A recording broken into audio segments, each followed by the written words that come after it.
Sure, I got the volume on here. Ladies and gentlemen, welcome. Welcome to gamers, designers, writers, and vampires who found a Wi-Fi connection. Welcome to Meet Your Makers, where we meet and talk to and discuss everything about the creators who make the games that we love so much. And on here we have the illustrious, the prolific, the very, very wonderful Mr. Matthew Dawkins. How you doing, Matthew? No, I'm doing very nice. Thank you very much for the very kind introduction. Yes, it's a lovely Saturday evening for me. I'll be running a game in a couple of hours, and what a way to warm up! Indeed, and to be on the Onyx Path Twitch channel with you. Get the voice ready and nice and honeyed, right?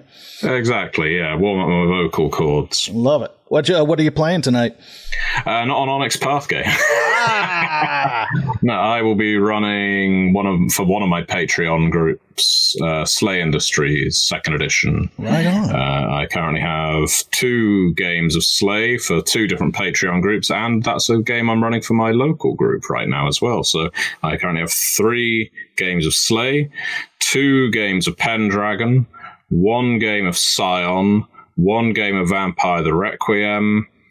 We've got a game of Changeling the Lost, and I think that might be it.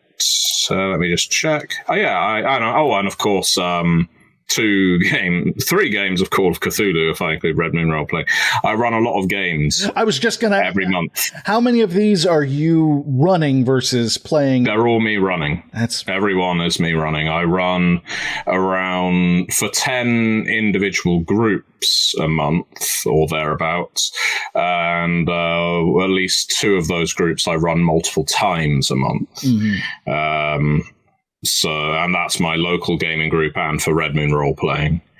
And soon, Red Moon Role-Playing will be starting up another Warhammer Fantasy campaign where I will be playing multiple times a month. I may be setting a record for the number of games being run in a month every month, but it's all right. It keeps my imagination going, which is... My mother always used to say that everyone has the same number of hours in every single day, which to work with. And then I meet people like you, and I'm not sure I will leave her. I just have a very poor work-life balance. I tend to run my games. Most of them get run late at night. Mm-hmm. Oh, well, not that late, but for my Patreon groups, because most of them are in America. Not all, but most.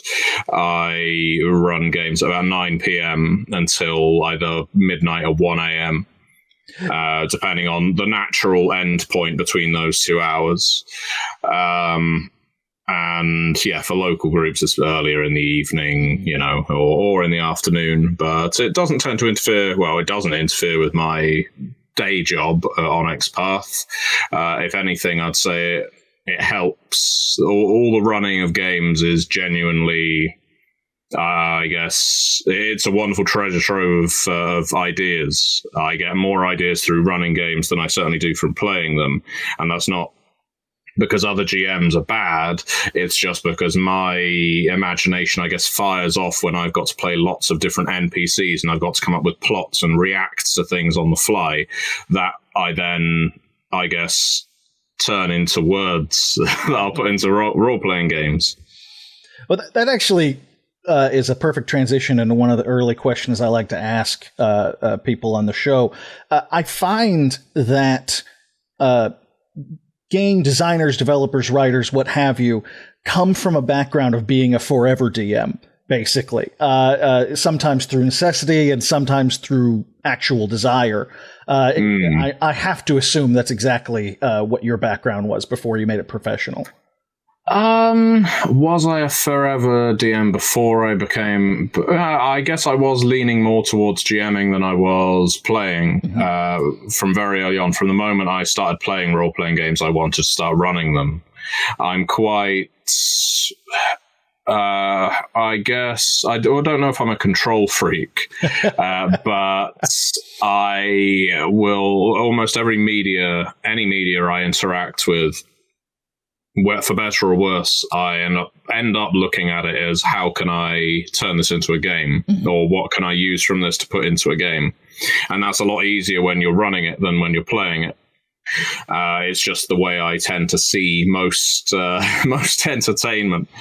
So yeah, I was when did I started gaming in the early 2000s or late 90s or thereabouts, and within the first year I was running my first game of D&D or whatever. I think it was D&D. And yeah, from then on, it just became very much a big part of my life, role-playing games. So there's never really been a period where I've not wanted to do it. I know lots of people get burned out. I know while I was living one place, there was no gaming, no local group, and this was before online gaming was really a thing. And so I've had one or two periods, maximum amount of time a year, where I've had no role playing, but I've certainly always wanted to carry on doing it. And yeah, transitioning into writing RPGs, interestingly, was never something I wanted to. It was never something I sought out to do, at least not full time. I never even considered it a possibility. I applied to White Wolf at least a couple of times with writing samples that were probably dreadful. And yeah, when it came to, I guess, I kept sending writing samples in. I don't think they were very good because I wasn't getting hired. But that isn't always the reason you're not getting hired. I didn't have the inside knowledge, I guess, of the best way to tailor my work to get hired. And so it's a story I've told many times, but basically I realized the best way to do it for me, and it wouldn't work for everyone, is to come in on a book as a consulting developer. So I sold, I think, my whole Deadlands collection or my Planescape collection. I remember selling through them, one of them for this reason, to back Werewolf 20 as a consulting developer, so that I could get on to Book of the Worm as a consulting developer. And the whole reason was so that I could see how the process worked behind the scenes, see how a developer redlined, see the kind of content they work for, see the errors writers made, and learn like that. And I was very fortunate. I was speaking to the developer of that book at the time, Stu Wilson. I said, I've noticed this bit, and I didn't want to interfere, but I said, I noticed this part of the book hasn't been written, it hasn't been contracted, but it was present in the previous editions of Book of the Worms. It was basically the Pentex board of directors. And I said, would you mind if I just came up with some stuff? You don't have to use it. And he said, no, sure. And he agreed to redline it for me. So I sent it to him, and he went through the redline process, and it ended up including it. And that insight, that way in, was as effective as any creative writing course. I paid for it, but I would have paid for a creative writing course as well. Yeah. And then that allowed me to write a submission for Mummy the Curse, which was a game I was very into at the time. It had only just come out. And I now knew the kind of material that was well worth writing for a submission. And I got hired to work on a Mummy book. And after that, there hasn't really been a period where I've not been on a book. So that was about 2013. So yeah, 10 years. Good God.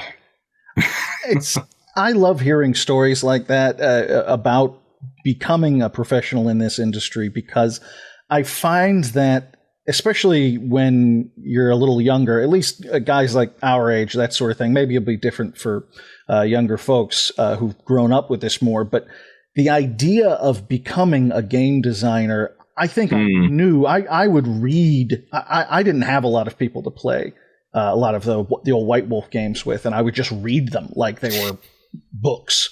Of course are. As if I did the exact same thing, because my first gaming club, I attended a club. There were 3 tables. Each table would play a different game every alternating week, so every fortnight. And I remember when I first joined, it was Hercules and Xena, the Legendary Journeys on one week, Dungeons and Dragons on the next, and then Hercules and Xena again, D&D. That was the table I was on. Another table was doing Call of Cthulhu and Run Out the Guns, and another table was doing Morrow Project, and I think D&D. And I kept wanting to run Vampire and Wraith because I was hugely into Wraith as a reader, and I very much enjoyed Vampire too, but I wanted to run one of them, and they just kept saying, no, we don't want to play a horror game. We played loads of Vampire in the mid-90s. We're done with that now.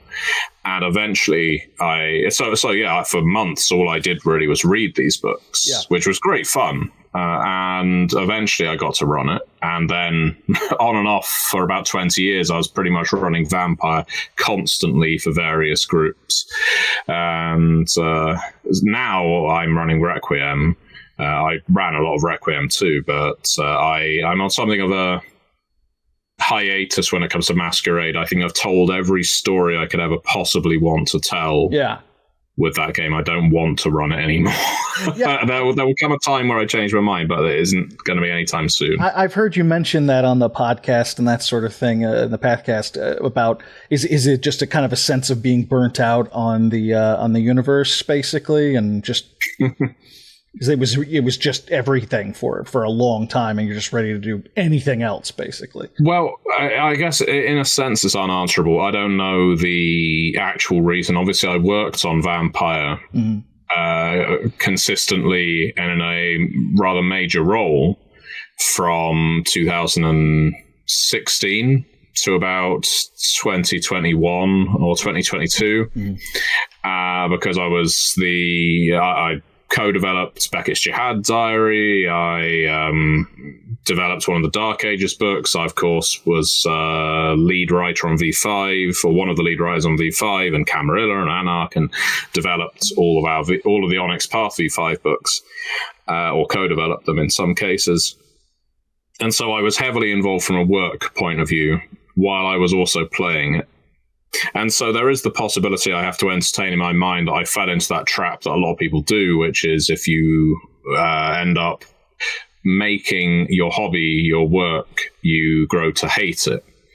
And I don't hate Vampire by any means, but I think I was so exposed to it. I was so saturated in Vampire, and more broadly the world of darkness in general, that I don't need to do it anymore. I don't resent that I'm not running it, and I don't resent that I'm not writing it, because I feel like I have done pretty much everything I could want to do with it. Right. I'm quite happy it gives me the opportunity to actually look at other games and play different games now. I can say, okay, I've done that. Yeah. I've been running this game longer than most people hold one job. About 20 years, so I think I'm owed some time off. I can't say I blame you. I love that universe myself, but if I'd been, I think I was talking with Travis Legg last week on the show, and he basically said something similar. I said, are there games that you're running that are not for work? Or, that is the danger, I think, when you run into something like this. I think plenty of people would agree that working full-time within the traditional role-playing game market is a bit of a dream job. That would be amazing. But I think more and more people, especially nowadays, where we're so encouraged to make everything monetized on some level. Yeah. It's all content. It's all copy. Do you find that you have to take a step back, even more so than just Vampire, but from gaming in general? So I don't really think that I can, and this is no negative slight on Onyx Path. Onyx Path pays me as well as I would hope to be paid, to develop, to be the creative strategist at the company, to write. I've got no complaints at all. And yet, to be thoroughly dull, but political in today's economy, it is very difficult to pay a mortgage, keep a family, do all the things you want to do leisure-wise if you've only got one job. especially if it's not a massively high-paying job. So my running games, as I say, 10 groups a month. People can check out my Patreon over at patreon.com/Matthew Dawkins, and they might look at my tiers there and say, oh, wow, he's charging a lot to play in a game. They might say that, but what they get from that, not only the sales pitch to them, is you get consistency, you get scheduling, you get a good game, you'll be in a group with good players. You'll get a game run by someone who knows the game, and, you know, with a professional work ethic, etc., etc. And I think a lot of the time people will buy into it for that more than anything else. There's obviously the aspect of, oh, this guy developed some of the games I liked, but there's the capitalist mentality of, I put money down, therefore I will turn up for the game. You know, buying something creates investment, and emotional investment as well as financial. And from my perspective, those figures are what they are because it makes it a very healthy side gig. It's a second job for me. I couldn't really stop running games for Patreons because it's my second income stream. Right. And it's not done out of greed. It's so that I can afford to, you know, help pay off the house. It's so that I can, you know, not live in squalor with my family. And the thing is, I guess it's personal, but I'd be able to afford to live on what I'm getting paid by Onyx Path. Absolutely, I would. But as I have the capacity to work more, and it doesn't appear to be interfering with my ability to live, why not do more work, earn more money, and feed into that awful machine of capital, and you know, play the same game as everyone else is with life until I'm forced to stop. And it's, I mean, and it as you mentioned before, it is it does work its way into the regular day job as well, because when you're running the game, you're thinking about all these different things, and it can help play into maybe something you're working on. Exactly, and when I run games for Red Moon Role Playing, which I do quite a lot, even I will run Onyx Path games for them, but sometimes I will run games for other companies for them. And so most companies will pay Red Moon Role Playing to have their games run. Red Moon Role Playing is a very good actual play podcast. Their editing is fantastic. Their use of music is fantastic. It makes role-playing games into radio dramas, which I love. And yet I'll run Cult, or I will run, I don't know, let's just focus on Cult for the time being. I'll run Cult Divinity Lost, and instead of, or Call of Cthulhu, and I will say, well, I'm not going to expect to be paid for this. Instead, I will use this credit to run future Onyx Path games with you. So it creates a sort of cycle of promotion. And it means, my running these games, which I enjoy, enables me to then promote games I'm working on for Onyx Path through them. So, you know, it all sort of comes out in the wash in the end. Right. But so far, and I can't say it will always be the case, but for the time being, my running all these games and it being a job to do so hasn't put me off the hobby, because I do still run some games for leisure. I'm very fortunate that I enjoy doing it as much as I do, but I also know that if I end up running a game that I'm finding stressful, maybe the group doesn't gel, maybe the game just isn't working for me or whatever, I will come out and tell my Patreons that that's the case. I will say to them, look, this game of Werewolf the Wild West isn't working out for me. I think there's too much tension in the group. This happened. There's too much tension in the player group. I'm finding it a bit of a stress to come to this group. So let's find an elegant way of finishing this game. We'll start running something else. Mm-hmm. And that transparency tends to just make the players go, oh, okay. You know, some of them might be disappointed. Some of them might have really wanted to tell their character story over a longer period, but if it's not working for everyone, this is income for me. So I'm at risk of losing players and therefore losing money if I am insistent on, no, this is a chronicle with a defined ending. We will end it when it's supposed to end. Right. I have to treat it not only from the perspective of their enjoyment, I also have to look at it from my enjoyment. And if I'm finding it too much of a stress to do, I won't do it, which means I'll lose money. Mm-hmm. So again, maybe I've just got a way of making it make sense in my brain, but it seems to work out for me. Well, I mean, speaking as someone who has played in your games in the past, I can say on this Discord server, for example, everything is, there's a lot of transparency there. There's a lot of frankness there in terms of before the game even starts, it's like, look, don't even ask. I don't want to play this game or something like that. Yeah. And if something comes up, it's and everyone's pretty open about it too. It's great. Everyone, collaborative, which I think is great. We have someone in the chat talking about. I highly recommend joining in on one of the Matthews games when you get a chance. It is a lot of fun, and it's a great for someone like me who I like to play storyteller or GM or something like that, but I'm not always the most confident with it. It's very helpful to play with an accomplished GM, which is, not trying to kiss your ass, Matthew, but it's what it's odd to come to that realization. Because, as soon as you start telling people, I'm good at this, or even I'm great at this, that's a very fine line to walk. You run the risk of looking very big-headed, arrogant. People will also place a lot of expectations on what you will deliver for them. Well, they're waiting for you to fail at that point, too. They're waiting for you.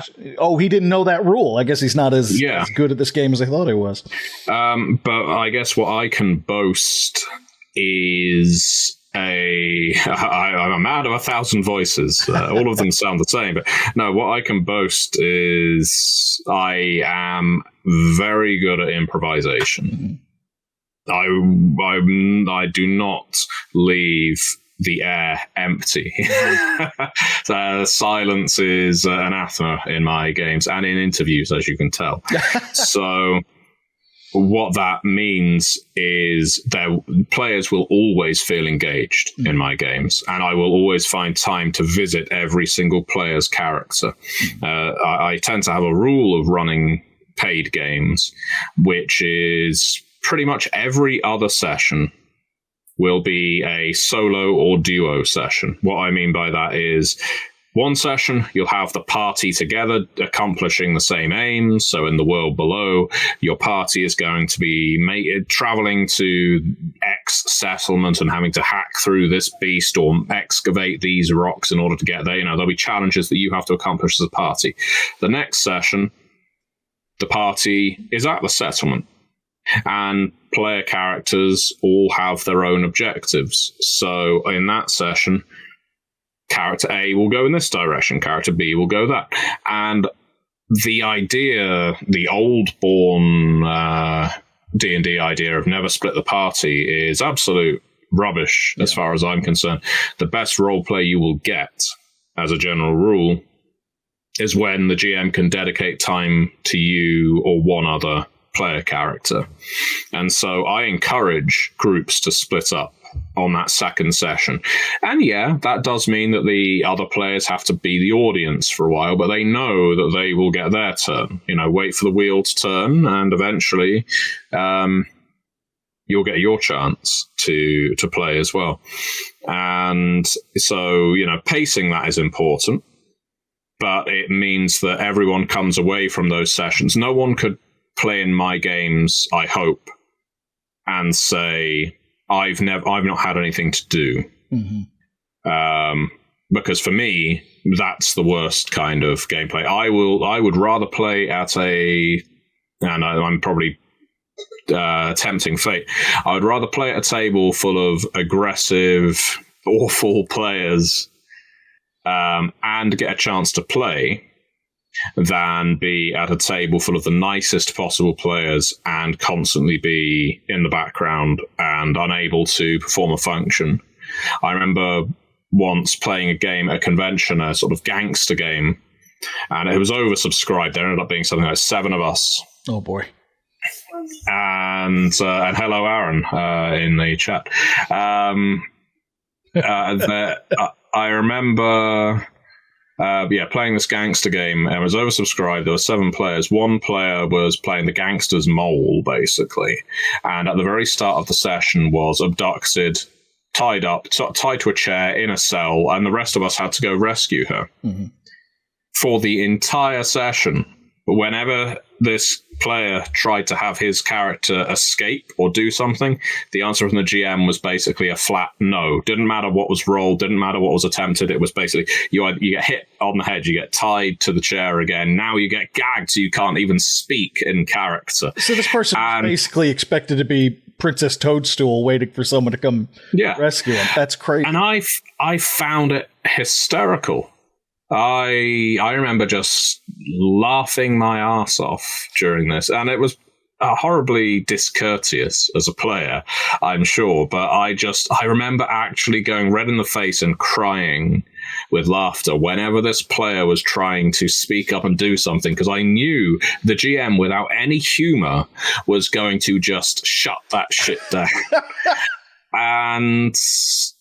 But it was a formative experience for me, because that and a few other game experiences where it was much the same issue made me realize, well, the most important thing for players is everyone can get to do something. Mm-hmm. Now, that means as a player, I think, and I know people probably get bored of me saying it, I don't think I'm a good player. Okay. And it's partly why I don't play as many games as I run. I wouldn't say I'm anxious about my ability to play, but I am very aware that I want the chance to do something. And I try to not do things at the expense of other players. It tends to be that I work very well in groups where I have player characters that I can bounce off of and who bounce off of me. Mm-hmm. So if I'm playing some wacky, chaotic neutral character, there needs to be a lawful neutral character who can very sternly and stoically tell me off, for instance, or vice versa. You know, there needs to be a straight man to my comedy act, or vice versa, or something like that. And if there isn't that dynamic, I can sometimes pick up the ball and run away with it, because I start worrying, well, is the weight on me now? Am I the person who has to entertain? Am I the person who has to solve the mystery or do the role play? Because that's how I run games.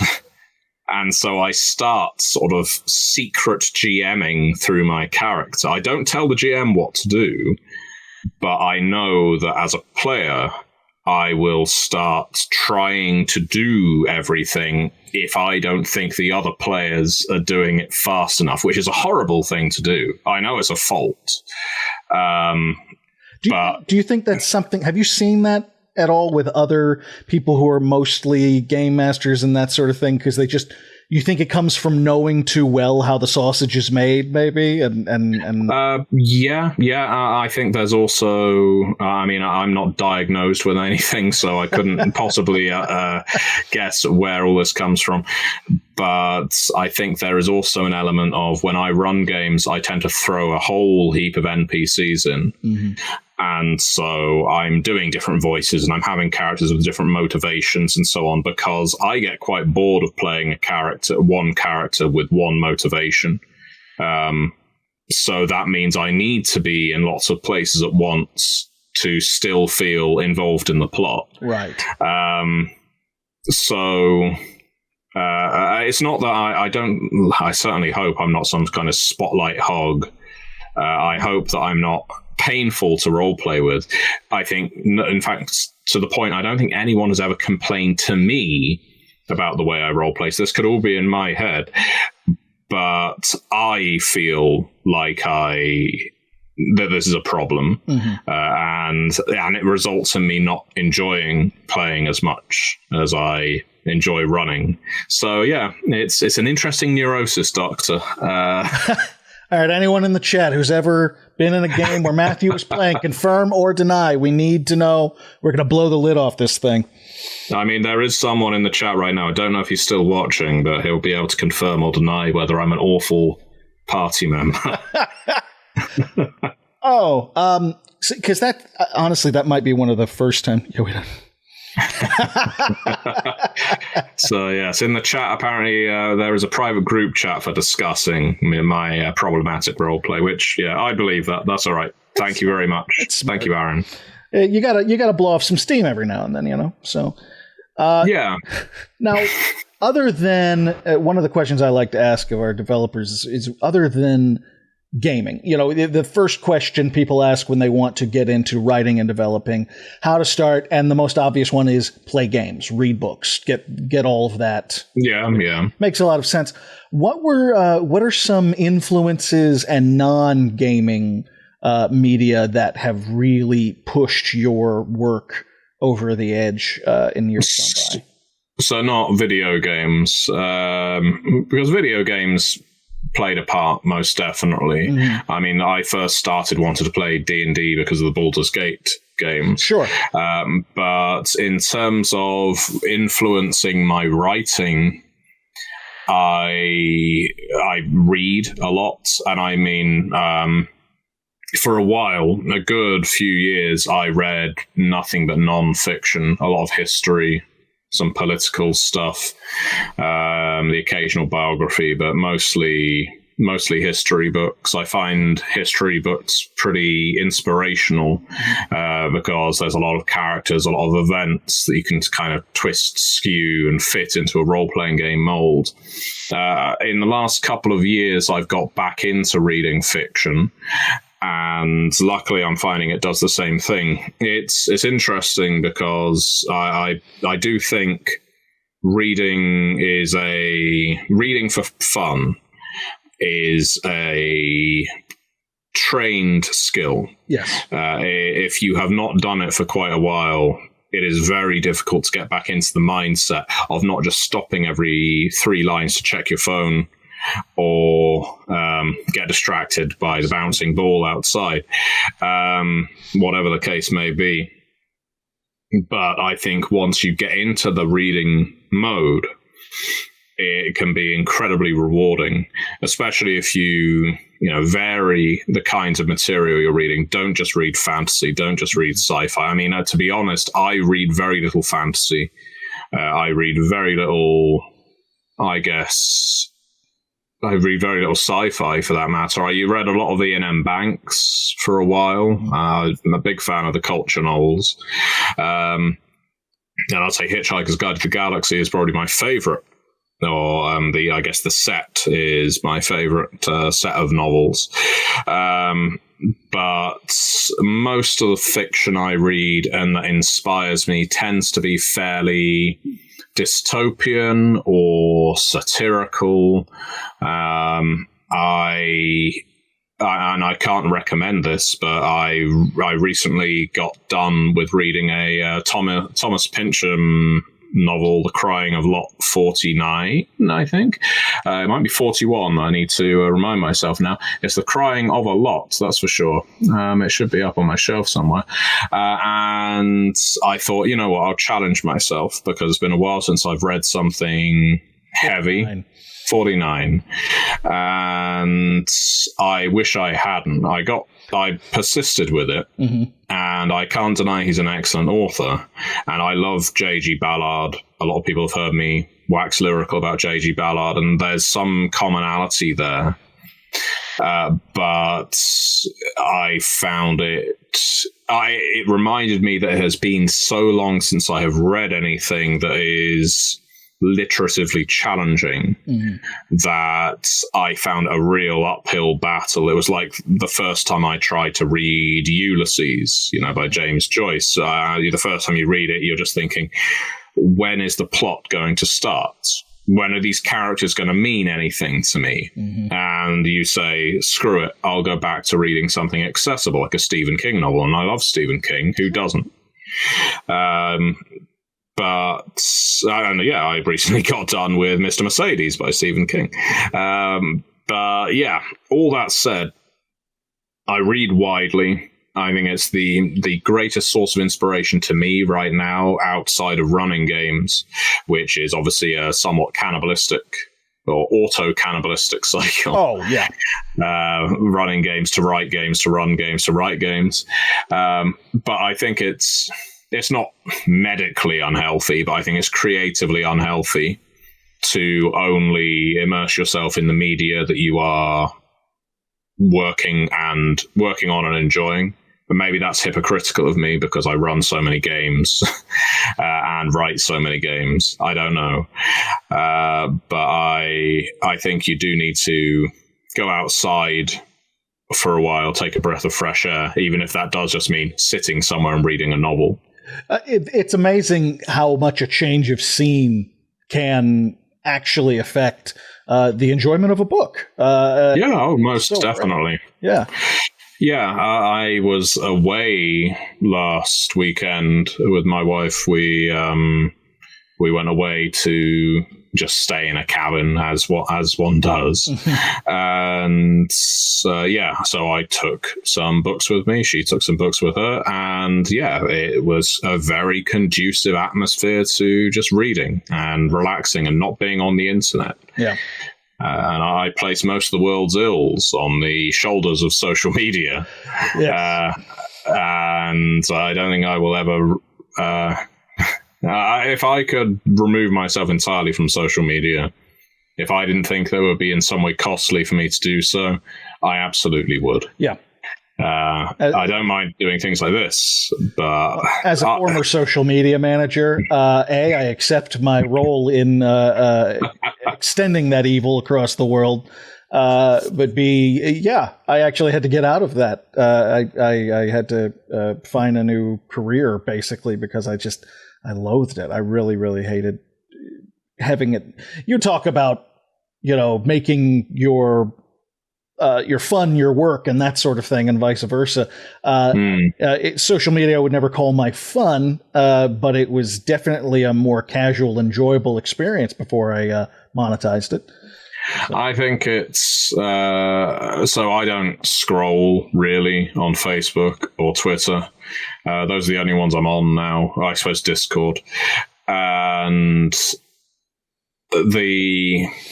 obviously, when I signed up to those things, I was on Facebook. I was a part of loads of groups, especially with games I liked. Mm-hmm.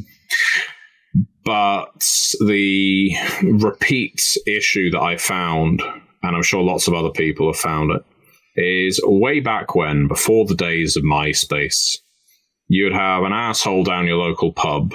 There'd be a just complete prick who'd sit at the end of the bar, ranting and raving, conspiracy theories, utter nonsense, drivel, hateful bigotry.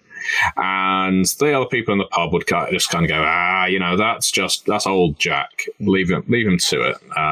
It's no big deal. No one listens to him. But now old Jack can go on the internet and find a group where 30,000 other people can agree with him. And so all of a sudden he feels like his views are validated.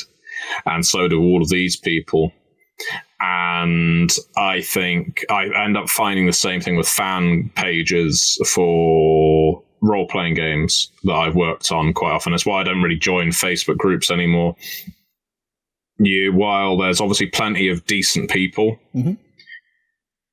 As soon you'll get one person from France, one person from England, one person from America, one person from Ecuador, one person from South Korea, and they will all say, this is the worst piece of crap I've ever read, you've killed my childhood, etc., etc. And because a few of them are saying it, they're singing from the same hymn sheet, it sounds like a much bigger issue than it is. And it's difficult to not be affected by that.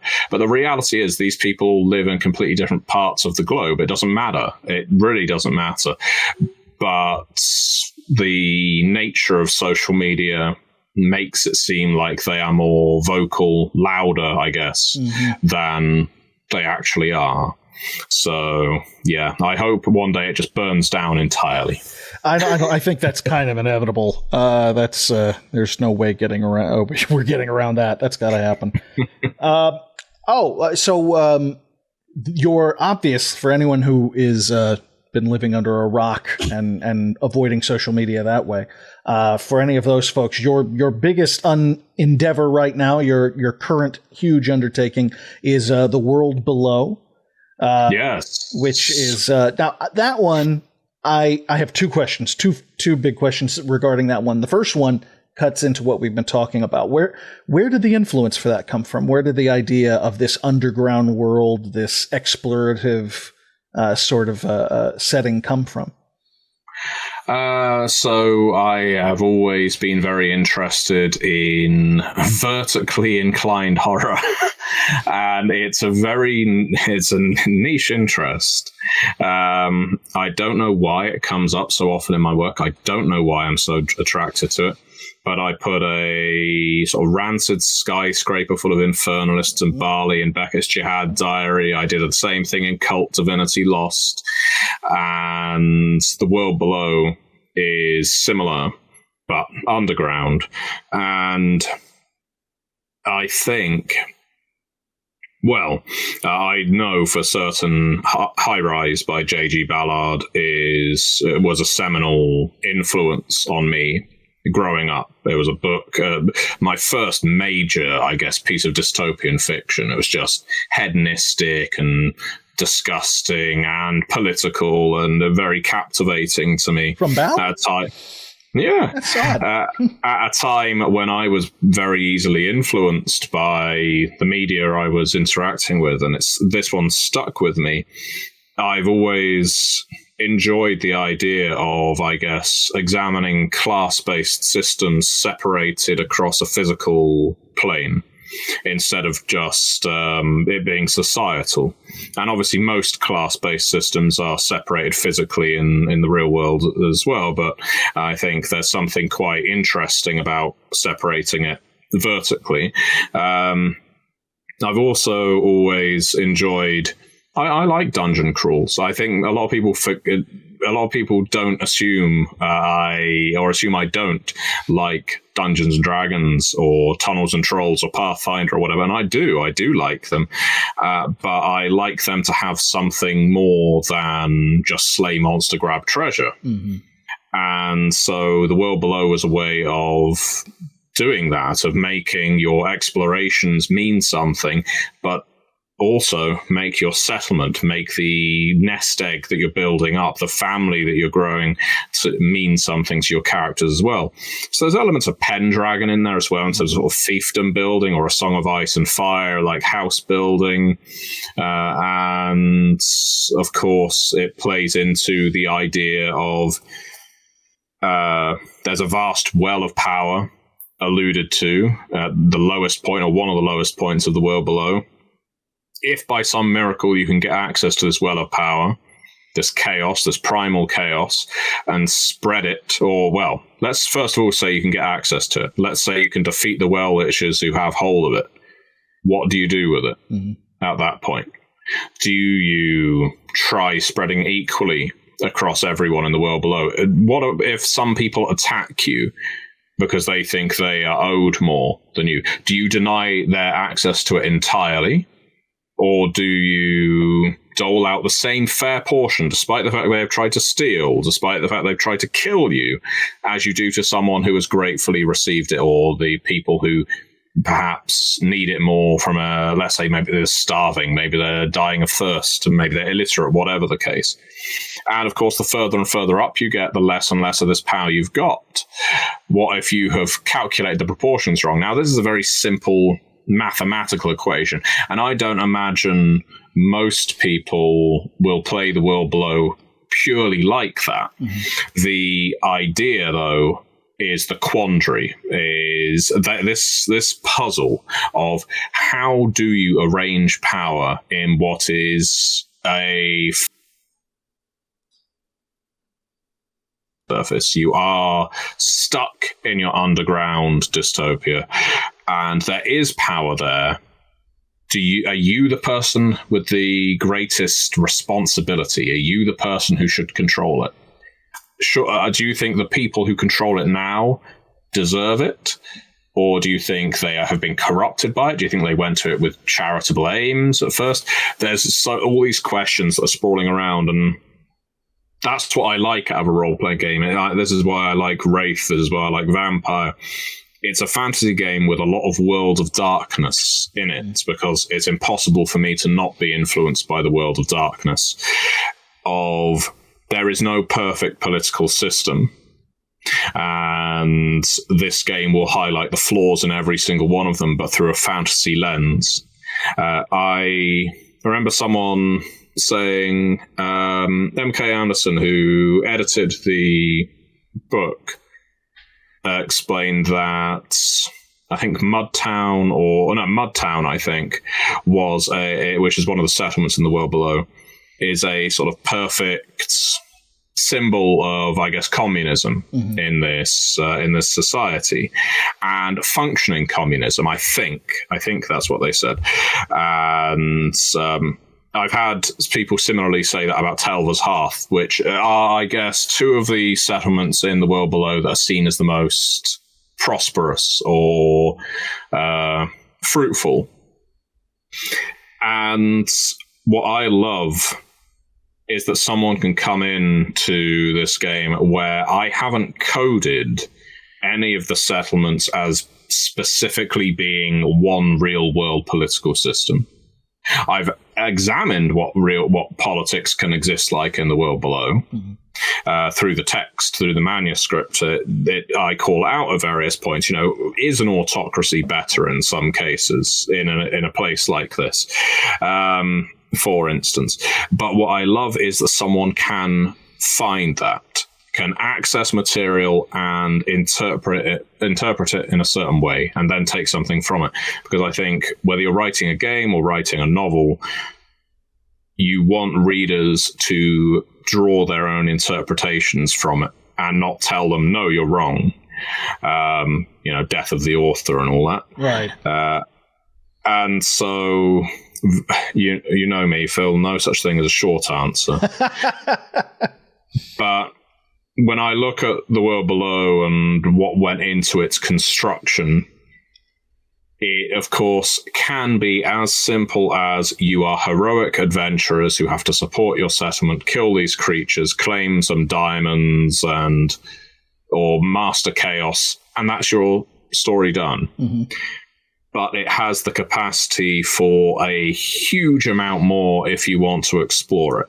So many moral, political, ethical quandaries, and I love having that level of depth in a game, and that's what I've wanted to do. So it's I'm very proud of the authors of that. In fact, I am proud of them. I think everyone did a wonderful job on that book, and I'm looking forward to seeing future books for it. And it is available on Backit to pre-order.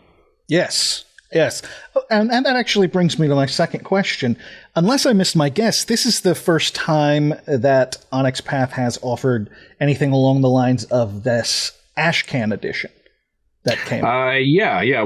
We've occasionally, I think we may have only done it a couple of times, we've done jump starts before the core book came. Sure, yeah. But yes, The World Below was our first Ashcan, where we put out a preview version of the game, basically, very pared down. You get the system, you get a scenario, you get some ready-made characters, and the sort of headline points of the setting in a very slimline volume with barely any art. Right. And it's just to basically act as a low-cost taster product. And I think it did really well. I think it became a silver seller on DriveThruRPG, which was very nice for something so minimalistic. Mm-hmm. But it was a proof of concept. It showed that this kind of thing can work, and we will be doing that for future games, I have no doubt. That was actually exactly what I was getting at, wondering if in future we're going to see that done more frequently. Because I thought it was a terrific introduction to the world. I really enjoyed it. Oh, well, I'm glad you did. Now, you're also a guy who has worked on a ton of different franchises. Are there any that you haven't worked on that you would love to get a chance to gamerize, so to speak? In terms of other franchises, licenses, I've always been a massive fan of Resident Evil. I've always been a massive fan of Metal Gear. Lots of video game properties that I would love to turn into role-playing games, which I'm sure some of them, most of them you can already do. You can already do Resident Evil with Dystopia Rising. Sure. You can already do Metal Gear with Godlike very easily. But there's lots of, I guess, properties that I would love to turn into a role-playing game. No More Heroes would be an interesting video game. That's to turn into an RPG that I'm not sure how you do it, which makes it interesting to me. But in terms of existing role-playing games that I've not worked on that I would like to, rather disappointingly, there aren't any. No more kingdoms left to conquer? Basically, I see any games I get to work on now as a treat. My big ambition when I first started getting into writing RPGs was to work on Wraith and Vampire, and I guess Call of Cthulhu, because those were my big tentpole games when I was getting into role-playing in a major way. And I was able to work on all of them, and of course, in the case of Vampire, in a rather significant fashion. And so, while there are plenty of other RPGs I enjoy, none of them are monsters I have left to slay. I mean, there are games like, to mention Slay, games like Slay Industries, which I mentioned earlier, games like the Planescape property for D&D, or even D&D itself, that I will perfectly enjoy playing, but have no desire to work on. And part of that is, I guess they are sacred calves in the way that if I work on them, they won't necessarily feel as attractive to me anymore. Yeah. I like there being games I enjoy that I have not touched, because I guess, well, again, ran Vampire for around 20 years, so fair enough. But there are games I have worked on, games I have written, where after I've got to the end, sometimes of a torturous process of writing or developing a game, naturally I have no desire to run it, at least not in the short term. And I would never want that to happen to certain sacred games. So no, I'm actually really happy coming up with new games, to be honest. And if I get hired to work on existing properties, I'm happy. But if I can just keep creating new things as well, I've got an imagination to do it, then I am, even happier. That's a good position to be in. Okay, one last question. This is the one that I like asking the most because I found it goes back and forth when I'm talking to writers and developers.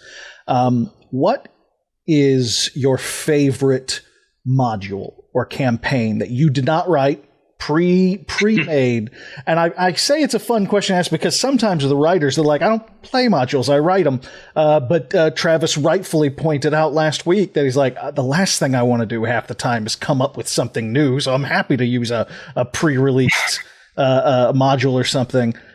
So what pops into your head when you think of those great old modules that you like playing? Well, conversely to Travis, I'm afraid, Travis, I prefer coming up with my own stuff more often than not, and have to for the number of games I run. But I suppose my favorites are, in terms of scope, if not its, let's say, core stability, Horror on the Orient Express for Call of Cthulhu. Yep. I prefer it to Masks of Nyarlathotep, which is also a very good campaign. But I think Horror on the Orient Express has a certain luster to it because of its setting. I think it immediately evokes an image. Now, there are various major significant flaws in that campaign, as there are with any full, massive, epic-length campaign. Very difficult to keep people engaged, especially if their characters dying regularly or, there's MacGuffins and things like that. But there is something about the external appearance to it that always draws me in, so to the point I think I've now ran it. I think I'm on my 5th time running it now. How many of those times have you actually finished it, though? Once. Okay, only there we once. go. In fact, I think this is my 6th time, come to think of it, which is bizarre. But yeah, the furthest, so 2 groups got as far as Lausanne, so sort of Switzerland. 1 group got as far as Paris, so right at the start, well, but right near the start, and spent a long time there. It wasn't like a short game. This is the thing. Because of the way I run games, I tend to keep just throwing sub-quests in constantly. If people are interested in their surroundings, I throw interesting NPCs at them and puzzles and threats.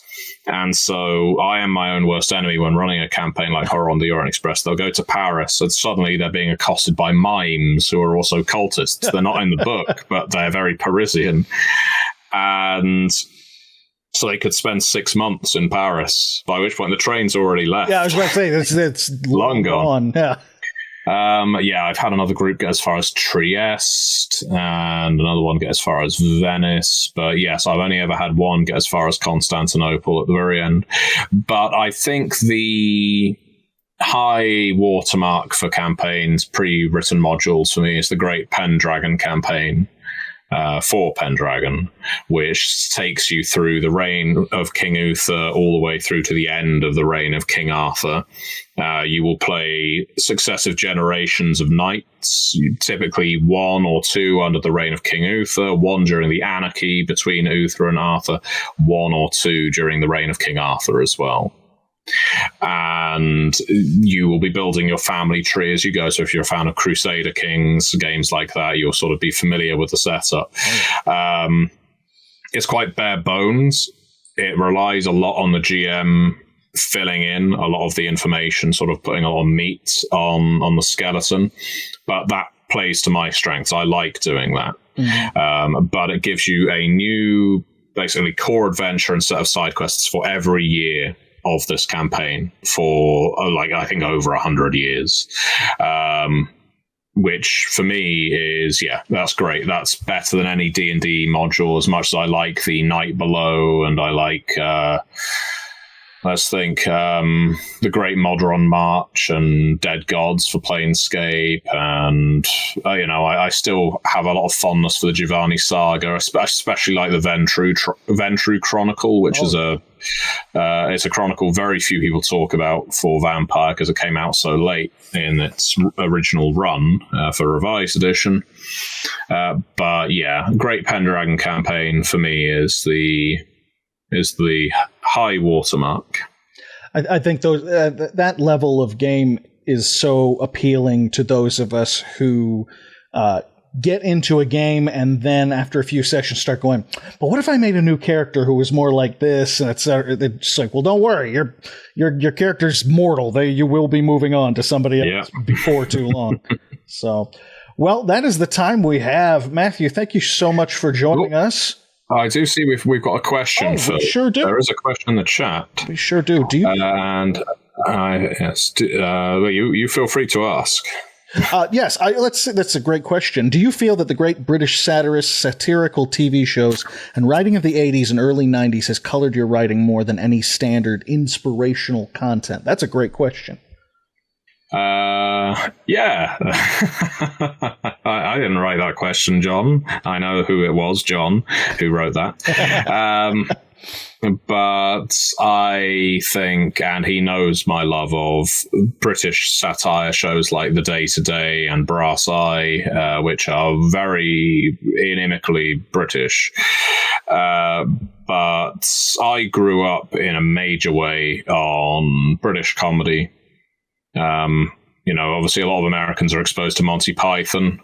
I had that a lot growing up. I also had Blackadder. I had Not the 9 O'Clock News. I had, even sitcoms, One Foot in the Grave, all sorts of things that I just absorbed. I loved comedy. I still love comedy. It's something I don't talk about enough, but I am a keen student of comedy, I guess, to the point I start trying to dig into really flawed old crap shows just because I like to find stuff from the 70s and 80s that still holds up. Hale and Pace, which was a comedy duo in the late 80s and early 90s of British comedy, I think almost forgotten now by modern audiences, but is really, they did some excellent stuff you can find on YouTube that I think really holds up. So yeah, I think it's not just the British satirists of things like the day-to-day people like Armando Iannucci and Chris Morris, though their work is hugely inspirational. It is that the idea and the desire to mock our creations that comes through British satire, and I'm sure satire from all over the globe. Obviously, Britain is very good at it. Australia is very good at it too. The idea that there is nothing sacred. There is nothing reverent beyond the point of mockery. It means that you can make a game like They Came From and not detest the thing you're writing about. You're basically writing this parody out of a place of love. You love this material so much that you want to make a game of it because you enjoy its flaws as much of it as its strengths. Mm-hmm. So yeah, it is a good question, but anything I've just mentioned there is worth looking up. I think it makes a lot of sense based on what you've said, based on the World of Darkness and how long you worked in that. I feel like They Came From games, of course, that was where you were going to end up after having worked on World of Darkness for so long. A franchise that I adore, but takes itself very seriously. And yeah. I mean, Beckett's Jihad Diary, which I still think will probably be myself and Neil Ramon Price, we co-developed it together. But for me, it is probably my proudest. Is it my proudest creation for Vampire or co-creation? I don't know. But it is the one where I've had the most fun. Mm. It's because I was able to pour all of that compacted lore from my head into one book, and also make fun of it because the character, your protagonist, was very wry and sarcastic and mocking of a lot of the, I guess, deeply moving or horrific material. He didn't mind seeing Azim Ishi and saying, "What the fuck is that?" and running away, which is funny, but it's also appropriate. So... and I find V5, which of course I enjoyed working on, but it takes itself incredibly seriously. Sure. Whereas I think we were having more fun with V20, which, your mileage may vary depending on what edition you prefer.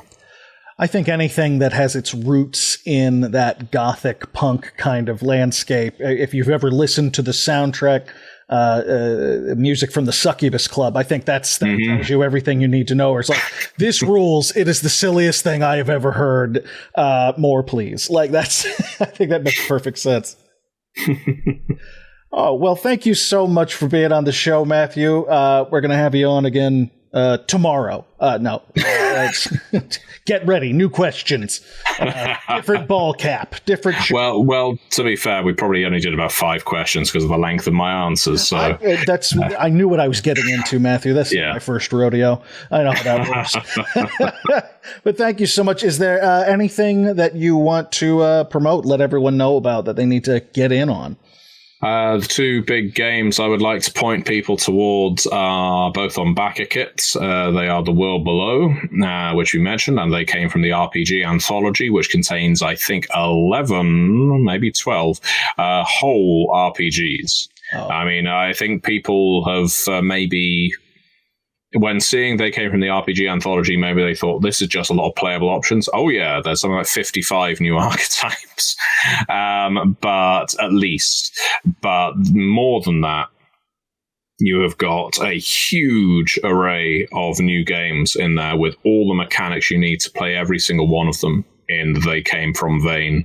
So westerns, noir, costume dramas, Shakespeare, cowboys, we've done westerns, pirates, even beat 'em up video games, fighting video games, because I love them so much, and they won the poll that they were in. No, they didn't. They didn't win the poll.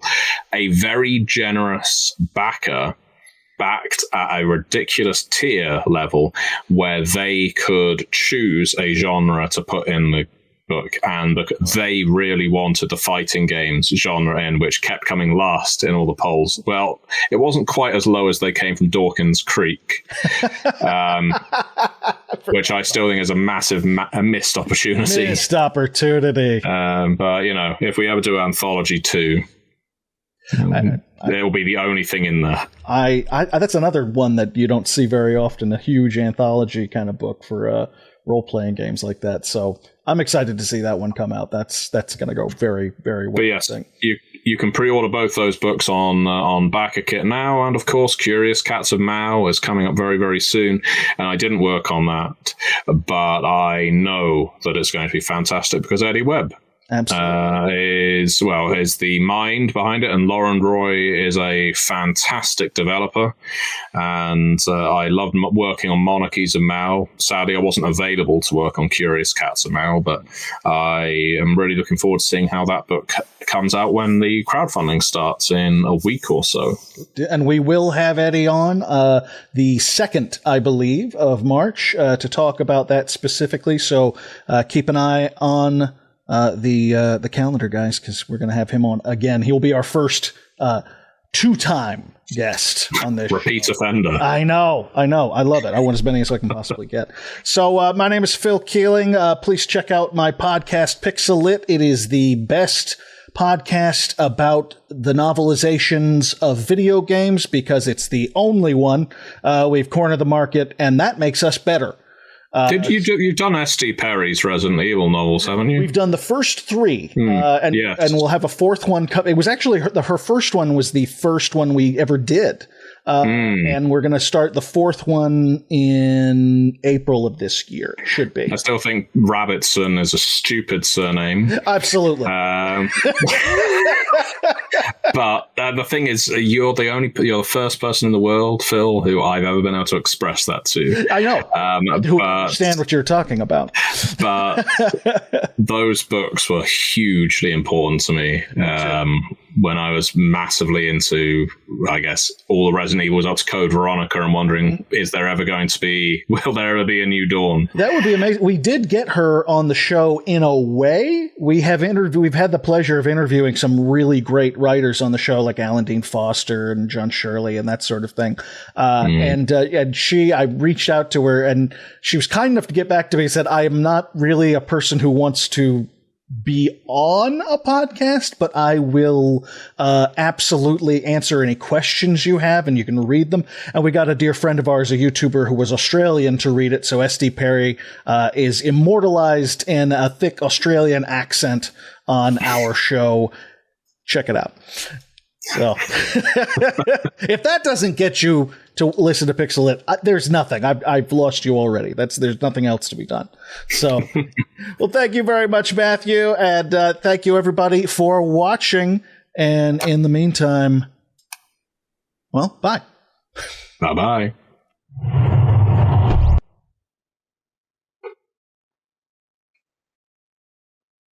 Well, thank you, Phil, and thank you for letting me talk for quite as long as I did.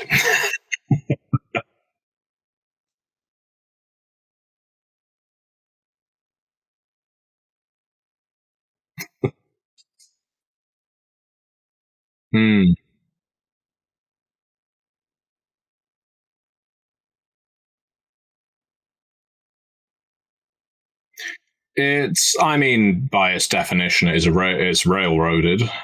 It's a wonderful premise, The center does not hold, but again, like